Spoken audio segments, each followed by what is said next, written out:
Hello students, हमारे YouTube channel science platform में आपका स्वागत है।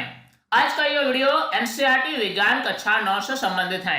इस वीडियो में हम विज्ञान के अध्याय 7 अर्थात जीवों में विविधता के अध्याय के अंदर के प्रश्नों का उत्तर जानेंगे। आपके एनसीईआरटी बुक्स के चैप्टर के अंदर जितने सारे क्वेश्चंस दिए गए हैं, सभी क्वेश्चंस को हम समझेंगे और उन सभी क्वेश्चंस का आंसर लिखेंगे। इस प्रकार ये वीडियो आपके लिए काफी हेल्पफुल होने वाली है। इस वीडियो को आप लास्ट तक जरूर देखें। आइए वीडियो हम शुरू करते हैं।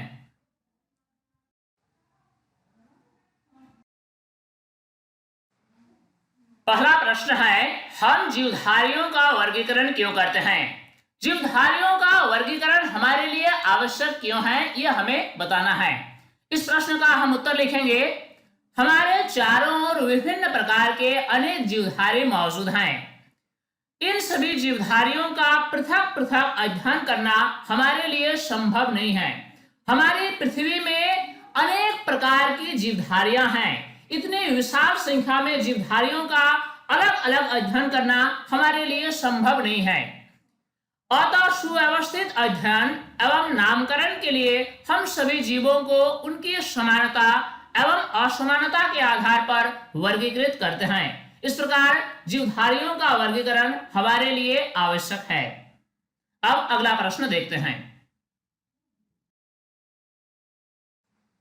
अगला प्रश्न है, अपने चारों ओर फैले जीव रूपों की विभिन्नता के 3 उदाहरण दें। हमारी पृथ्वी में विशाल संख्या में जीवधारी मौजूद हैं। इन सभी जीवधारियों की विभिन्नता के हमें 3 उदाहरण देना है। इस प्रश्न का हम उत्तर लिखेंगे। पृथ्वी पर जहां एक कोशिक सूक्ष्मजीव जैसे कि अमीबा, युग्लिना आदि पाए जाते हैं, वहीं इसके विपरीत विशाल नीली व्हेल भी पाए जाते हैं जो समुद्री जल में रहते हैं। हमारी पृथ्वी में छोटे से छोटे सूक्ष्मजीव यानी एक कोशिक जीव जैसे कि अमीबा, युग्लिना इत्यादि पाए जाते हैं, वहीं विशाल जीव यानी विशाल समुद्री जीव ब्लू व्हेल भी पाए जाते हैं। इसी प्रकार जहां जीवाणु कुछ मिनट तक जीवित रहते हैं, वहीं विशाल पेड़ हजारों वर्षों तक जीवित रहते हैं। विभिन्न प्रकार के जीवधारियों की जो जीवन काल है, ये भी काफी भिन्न है। अगर हम जीवाणुओं की बात करें तो जीवाणुओं की जीवन काल कुछ मिनट तक ही होती है, जबकि कुछ ऐसे पेड़ होते हैं जिसकी जीवन काल हजारों वर्ष होती है। इसी प्रकार जहां कुछ जीव जल के अंदर निवास करते हैं, वहीं कुछ जीव मिट्टी के अंदर एवं कुछ अन्य हवा में उड़ सकते हैं। इस प्रकार हम कह सकते हैं कि हमारे चारों ओर मौजूद विभिन्न प्रकार के जीवधारियों में कई भिन्नताएं हैं। अब अगला प्रश्न देखते हैं। अब अगला प्रश्न है, जीवों के वर्गीकरण के लिए सर्वाधिक मूलभूत लक्षण क्या हो सकता है? दिया गया है उनका निवास स्थान या फिर उनकी कोशिका संरचना। इस क्वेश्चन का सही जवाब होगा, जीवों के वर्गीकरण के लिए सर्वाधिक मूलभूत लक्षण उनकी कोशिका संरचना होती है। जीवों का जो वर्गीकरण किया जाता है, ये विभिन्न प्रकार के लक्षण पर आधारित होते हैं। इन सभी लक्षणों में से सबसे मूलभूत जो लक्षण होती है वह है जीवों की कोशिका संरचना। कोशिका संरचना के आधार पर ही जीवों के वर्गीकरण करने में हमें आसानी और सुविधाजनक होती है। अब अगला प्रश्न भी कुछ इसी प्रकार है। इसमें पूछा गया है, जीवों के प्रारंभिक विभाजन के लिए किस मूल लक्षण को आधार बनाया गया है? इसका उत्तर होगा, जीवों के प्रारंभिक विभाजन के लिए मूल लक्षण उनकी कोशिकाओं की बनावट को आधार बनाया गया है। अध्याय के अंदर दिए गए प्रश्नों में से अगला प्रश्न है, किस आधार पर जंतुओं और वनस्पतियों को एक दूसरे से भिन्न वर्ग में रखा जाता है? इस प्रश्न का हम उत्तर लिखेंगे। निम्नलिखित आधार पर जंतुओं और वनस्पतियों को एक दूसरे से भिन्न वर्ग में रखा जाता है। पहला है कोशिका संरचना में अंतर, दूसरा है पोषण विधि में अंतर और तीसरा है कोशिका भित्ति की उपस्थिति। इन सभी आधार पर ही जंतुओं और वनस्पतियों को एक दूसरे से भिन्न वर्ग में वर्गीकृत किया जाता है। अब अगला प्रश्न देखते हैं। आदिम जीव किन्हें कहते हैं? ये तथाकथित उन्नत जीवों से किस प्रकार भिन्न हैं?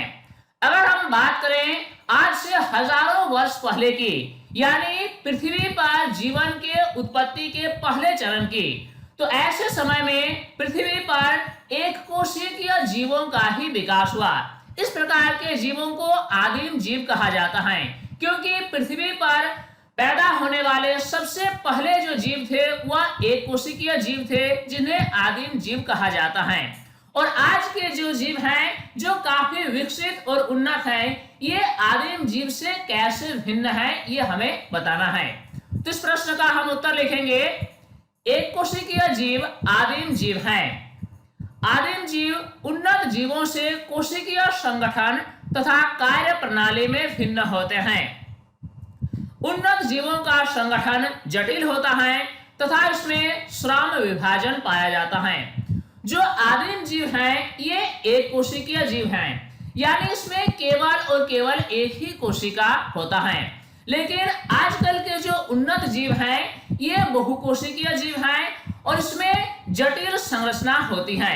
इसमें अनेक कोशिकाएं होने के कारण इसमें श्रम विभाजन भी होता है। इस प्रकार इस प्रश्न का जवाब पूरा हुआ। अब हम अगला प्रश्न देखते हैं। क्या उन्नत जीव और जटिल जीव एक होते हैं? उत्तर होगा हाँ, उन्नत जीव और जटिल जीव एक ही होते हैं, क्योंकि विकास के साथ साथ जीवों में जटिलता बढ़ने की संभावना बनी रहती है। पृथ्वी पर जीवन की उत्पत्ति के पहले चरण में एक कोशिकीय जीवों का विकास हुआ।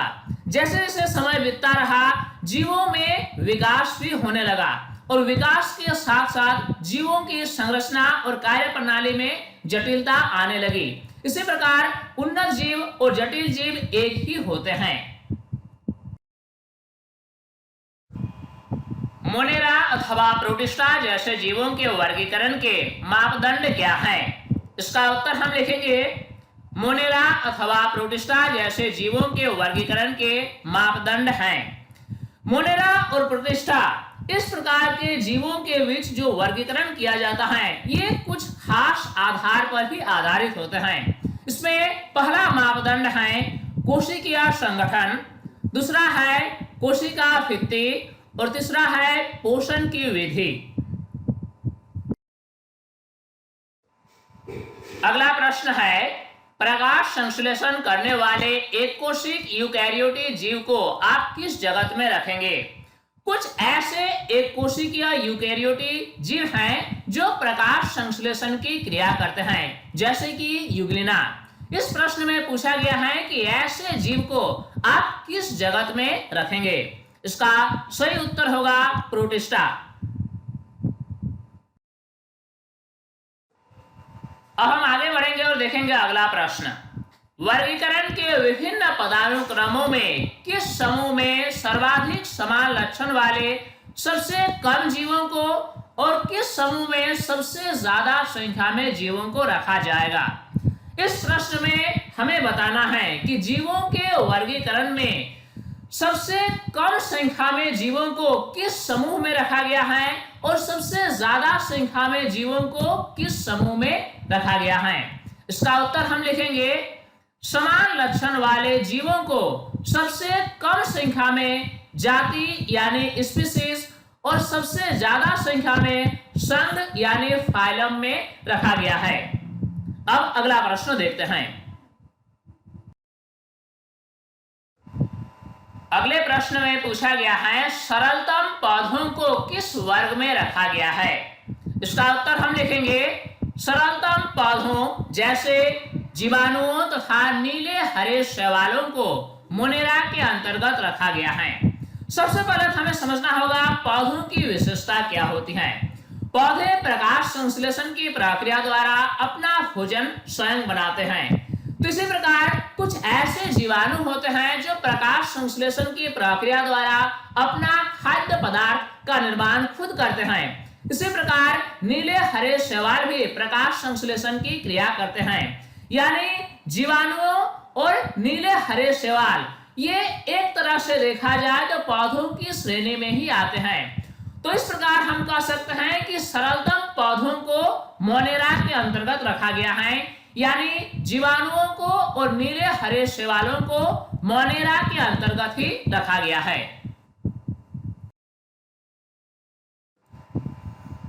अब अगला प्रश्न, टेरिडोफाइट और फैंड्रोगैम में क्या अंतर है? उत्तर हम लिखेंगे, टेरिडोफाइट में जननांग अप्रत्यक्ष होते हैं तथा इनमें बीज उत्पन्न करने की क्षमता नहीं होती है। जो टेरिडोफाइट होते हैं इसमें पौधों का शरीर जड़, पत्तियां और तने में विभाजित होते हैं, लेकिन इसमें प्रत्यक्ष रूप से जननांग उपस्थित नहीं होते हैं और इसमें बीज उत्पन्न करने की क्षमता भी नहीं होती है। जबकि फैंड्रोगैम में जनन अंग पूर्ण विकसित एवं विभेदित होते हैं तथा जनन प्रक्रिया के पश्चात बीज उत्पन्न करते हैं। इस प्रकार इस प्रश्न का जवाब पूरा हुआ। इस प्रश्न में हमें बताना है जिम्नोस्पर्म और एंजियोस्पर्म एक दूसरे से किस प्रकार भिन्न है। उत्तर हम लिखेंगे, जिम्नोस्पर्म और एंजियोस्पर्म एक दूसरे से निम्न प्रकार से भिन्न है। एक टेबल बनाएंगे, इसमें एक तरफ हम लिखेंगे जिम्नोस्पर्म और दूसरे तरफ लिखेंगे एंजियोस्पर्म। अगर हम जिम्नोस्पर्म की बात करें तो इसमें बीज फलों के अंदर बंद नहीं होते हैं। जो भी पौधे जिम्नोस्पर्म के अंतर्गत आते हैं इसमें जो बीज होते हैं वह नग्न होते हैं, यानी बीज फलों के अंदर बंद नहीं होते हैं। जबकि एंजियोस्पर्म में क्या होता है कि इसमें बीज फलों के अंदर बंद रहते हैं। इसी प्रकार अगला अंतर है कि जिम्नोस्पर्म की अगर हम उदाहरण की बात करें तो पाइनस, साइकस इत्यादि है, लेकिन एंजियोस्पर्म की अगर बात किया जाए तो आम, अमरूद इत्यादि ये सभी एंजियोस्पर्म के अंतर्गत आते हैं। आप देखे होंगे कि जो भी पौधे हैं जो जिम्नोस्पर्म के अंतर्गत आते हैं, जैसे कि आम, अमरूद इत्यादि, इसमें जो बीज होते हैं ये फलों के अंदर रहते हैं, लेकिन जिम्नोस्पर्म में जो बीज होते हैं ये फलों के अंदर नहीं रहते हैं, ये नग्न होते हैं। इस प्रकार इस प्रश्न का उत्तर पूरा हुआ। अब प्रश्न है, पोरिफेरा और सिलेंट्रेटा वर्ग के जंतुओं में क्या अंतर है? इसका उत्तर लिखेंगे, पोरिफेरा और सिलेंट्रेटा वर्ग के जंतुओं में निम्नलिखित अंतर हैं। हम एक टेबल बनाएंगे, इसमें एक तरफ लिखेंगे पोरिफेरा और दूसरे तरफ लिखेंगे सिलेंट्रेटा। अगर पोरिफेरा की बात की जाए तो इसमें उत्तक अनुपस्थित होता है। पोरिफेरा के अंतर्गत आने वाले जीवों में उत्तक नहीं पाए जाते हैं। इसमें जितने सारे कोशिकाएं होते हैं ये उत्तक में विभेदित नहीं होते हैं, लेकिन सिलेंट्रेटा में उत्तक उपस्थित होता है। सिलेंट्रेटा के शरीर में कोशिकाएं आपस में मिलकर उत्तक का निर्माण करती हैं। कहने का मतलब ये हुआ कि पोरिफेरा के अंतर्गत आने वाले जीव कोशिकीय स्तर के होते हैं, लेकिन सिलेंट्रेटा के अंतर्गत आने वाले जीव का संगठन उत्तकीय स्तर का होता है। अगला अंतर यह है कि पोरिफेरा में शरीर छिद्र युक्त होता है, जबकि सिलेंट्रेटा में शरीर में छिद्र नहीं होते हैं। अगर हम उदाहरण की बात करें तो साइकन, स्पॉन्जिला इत्यादि पोरिफेरा के अंतर्गत आते हैं। इसी प्रकार हाइड्रा, समुद्री एनीमोन इत्यादि सिलेंट्रेटा के अंतर्गत आते हैं। अब अगला प्रश्न देखते हैं। प्रश्न है, एनिलिडा के जंतु आर्थ्रोपोडा के जंतुओं से किस प्रकार भिन्न है? इस प्रश्न का उत्तर लिखेंगे, एनिलिडा के जंतु आर्थ्रोपोडा के जंतुओं से निम्न प्रकार से भिन्न है। हम एक टेबल लेंगे, इसमें एक तरफ लिखेंगे एनिलिडा और दूसरे तरफ लिखेंगे आर्थ्रोपोडा। अगर एनिलिडा की बात की जाए तो पैर जुड़े हुए नहीं होते हैं, लेकिन आर्थ्रोपोडा में पैर जुड़े हुए होते हैं। कहने का मतलब यह हुआ कि आर्थ्रोपोडा के अंतर्गत आने वाले जीवों के जो पैर होते हैं ये कई टुकड़ों के आपस में जोड़ने के फलस्वरूप बने होते हैं, लेकिन एनिलिडा में ऐसा नहीं होता है। अगला अंतर यह है कि एनिलिडा में बाह्य कंकाल उपस्थित नहीं होते हैं, जबकि आर्थ्रोपोडा में बाह्य कंकाल उपस्थित होते हैं। अगला अंतर यह है कि एनिलिडा में बंद परिसंचरण तंत्र पाया जाता है, जबकि आर्थ्रोपोडा में खुला परिसंचरण तंत्र पाया जाता है। इसका क्या मतलब ये हमें समझना है। अगर किसी जीव में जो रक्त होती है वह अगर किसी वेसल में यानी नलिकाओं के अंदर ही बहती है, नलिका से बाहर नहीं जाती है, तो इस प्रकार के परिसंचरण तंत्र को बंद परिसंचरण तंत्र कहा जाता है, जो कि एनिलिडा में पाए जाते हैं। लेकिन अगर किसी जीव में जो रक्त होती है या फिर जो शरीर की द्रव होती है ये रक्त नलिकाओं में या कोई दूसरे नलिकाओं में न होकर ये शरीर की कोशिकाओं के साथ मिले हुए होते हैं, तो इस प्रकार के परिसंचरण तंत्र को हम खुला परिसंचरण तंत्र कहते हैं। एनिलिडा के अंतर्गत आने वाले जीवों में जो परिसंचरण तंत्र होता है यह बंद प्रकार का होता है, जबकि आर्थ्रोपोडा के अंतर्गत आने वाले जीवों का जो परिसंचरण तंत्र होता है ये खुला प्रकार का होता है। अगला अंतर है कि एनिलिडा में श्वसन विशेष रूप से त्वचा द्वारा होता है, जबकि आर्थ्रोपोडा में श्वसन गिल, फेफड़े या श्वास नली द्वारा होता है। अगला अंतर यह है कि एनिलिडा में तंत्रिका तंत्र कम विकसित होता है, जबकि आर्थ्रोपोडा में तंत्रिका तंत्र अच्छी तरह से विकसित होता है। अगर हम उदाहरण की बात करें तो केचुआ, नेरिस इत्यादि एनिलिडा के अंतर्गत आते हैं। इसी प्रकार घोंघा, यूनियो इत्यादि आर्थ्रोपोडा के अंतर्गत आते हैं। अब अगला प्रश्न देखते हैं। अगला प्रश्न है जल स्थलचर और सरीसृप में क्या अंतर है। उत्तर हम लिखेंगे जल स्थलचर और सरीसृप में निम्नलिखित अंतर हैं। एक टेबल लेंगे, इसमें एक तरफ हम लिखेंगे जल स्थलचर और दूसरे तरफ लिखेंगे सरीसृप। अगर जल स्थलचर जंतु की बात की जाए तो एक ही जीव जल और स्थल दोनों जगह में रहते हैं। जल स्थलचर के अंतर्गत आने वाले जीव में यह विशेषता होती है कि ये दोनों जगह रह सकते हैं। ये जल में भी रह सकते हैं और स्थल में भी रह सकते हैं। जैसे कि मेढक जल के अंदर भी रह सकते हैं और जल के बाहर भी रह सकते हैं। लेकिन सरीसृप के अंतर्गत आने वाले जीव या तो जल में या स्थल में रहते हैं। इसमें जल में रहने वाले जीव अलग होते हैं और स्थल में रहने वाले जीव अलग होते हैं। जल स्थलचर जीव त्वचा पर शल्क अनुपस्थित होता है, जबकि सरीसृप के अंतर्गत आने वाले जीवों के त्वचा पर शल्क उपस्थित होता है। इसी प्रकार जल स्थलचर जल में कवच रहित अंडे देती हैं, जबकि सरीसृप जल से बाहर कवच युक्त अंडे देती हैं। जल स्थलचर जीव अंडे देती हैं जल में, जबकि सरीसृप अंडे देती हैं जल के बाहर। जल स्थलचर जीव जो अंडे देती हैं इसमें कवच नहीं होता, जबकि सरीसृप जो अंडे देती हैं इसमें कवच होता है। अगला अंतर यह है कि जल स्थलचर जीव में बाह्य निषेचन होता है, जबकि सरीसृप में आंतरिक निषेचन होता है। बाह्य निषेचन और आंतरिक निषेचन क्या होता है इससे जरा हम समझने का प्रयास करते हैं। निषेचन में क्या होता है कि इसमें स्पर्म और ओवम यानी अंडाणु और शुक्राणु का जो मिलन होता है ये मादा के शरीर के बाहर होता है। इस प्रकार के निषेचन को बाह्य निषेचन कहा जाता है, जो कि जल स्थलचर जीव में होता है। लेकिन सरीसृप में यह निषेचन मादा के शरीर के अंदर होता है, इसीलिए इससे आंतरिक निषेचन कहा जाता है। अगर हम उदाहरण की बात करें तो मेढक, टोड इत्यादि जल स्थलचर जंतु हैं, जबकि सांप, कछुआ इत्यादि सरीसृप जंतु हैं। इस प्रकार इस प्रश्न का जवाब पूरा हुआ। अब प्रश्न है, पक्षी वर्ग और स्तनपायी वर्ग के जंतुओं में क्या अंतर है?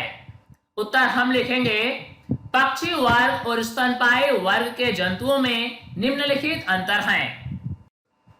टेबल में एक तरफ हम लिखेंगे पक्षी वर्ग और दूसरी तरफ लिखेंगे स्तनपायी वर्ग। अगर पक्षी वर्ग की बात करें तो ये अंडे देती हैं, लेकिन स्तनपायी वर्ग के जंतु नवजात शिशु को जन्म देती है। पक्षी वर्ग में दुग्ध ग्रंथियां अनुपस्थित होता है, जबकि स्तनपायी वर्ग के जंतुओं में दुग्ध ग्रंथियां उपस्थित होते हैं ताकि नवजात शिशु को दूध पिलाया जा सके। पक्षी वर्ग में चोंच पाए जाते हैं, इसमें दांत नहीं पाए जाते, जबकि स्तनपायी वर्ग में चोंच नहीं पाए जाते बल्कि इसमें दांत पाए जाते हैं।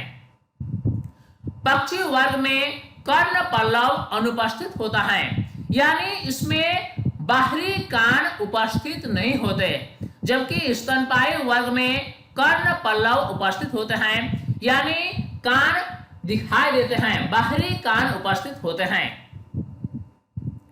पक्षी वर्ग में वायु भरी हुई खोखली हड्डी पाई जाती है, जबकि स्तनपायी वर्ग में मजबूत और भारी हड्डियां पाई जाती है।